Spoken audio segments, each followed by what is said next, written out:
महाभारत युद्ध का छठा दिन। ये दिन सिर्फ और सिर्फ महाविनाश के नाम था। 5 दिन की लड़ाई के बाद अब बस खून की प्यास बाकी थी। इंसानियत तो जैसे खत्म ही हो गई थी। तो छठे दिन की सुबह एक ऐसी तबाही लेकर आई जिसका किसी को भी अंदाजा नहीं था। पांडवों ने अब एक नया दाव खेला। उन्होंने कौरवों के लिए एक घातक व्यूह की रचना की। इसका नाम था क्रौंच व्यूह। बगुले के आकार की ये रचना दुश्मन को चीरकर हमला करती थी। देखिए, इस व्यूह में हर योद्धा की जगह कितनी सटीक थी। द्रुपद सिर थे तो अर्जुन और भीम पंख। तो एक तरफ से भीष्म और द्रोण ने हमला बोला, पर दूसरी तरफ धृष्टद्युम्न चट्टान की तरह डटे रहे। लेकिन दिन का असली हीरो कोई और ही था। ये कहानी थी भीम के क्रोध और दुर्योधन के डर की।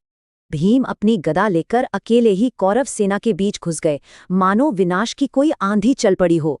दुर्योधन ने अपने भाइयों को भेजा, पर भीम के गुस्से के आगे कोई टिक नहीं पाया। सबको बुरी तरह घायल कर दिया। सोचिए, एक तरफ भीम का बेहिसाब गुस्सा और दूसरी तरफ दुर्योधन जो सब कुछ बिखरते देख रहा था। हालांकि गधा युद्ध बराबरी पर छूटा, पर दुर्योधन को समझ आ गया था भीम का क्रोध उसे तबाह कर देगा। इसी बीच एक और पांडव योद्धा मैदान में अपनी वीरता दिखा रहा था, और वो थे अभिमन्यु। अर्जुन के बेटे अभिमन्यु ने दुशासन पर ऐसा वार किया कि दुशासन का कलेजा कांप गया।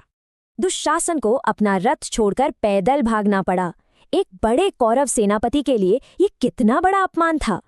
और फिर सूरज डूबा, और तब दिन भर की लड़ाई की असली भयानक कीमत सामने आई। शाम तक युद्ध के सारे नियम टूट गए। मैदान बस लाशों और घायलों की चीखों से गूंज रहा था। और उस रात दुर्योधन, वो एक पल भी सो नहीं पाया। खौफ ने उसकी नींद ही उड़ा दी थी। उसे पहली बार एहसास हुआ कि पांडवों को कम समझना उसकी सबसे बड़ी गलती थी, शायद आखिरी भी। अब सवाल बस एक ही था, क्या 7वें दिन भीष्म कोई चमत्कार कर पाएंगे और कौरवों को बचा लेंगे?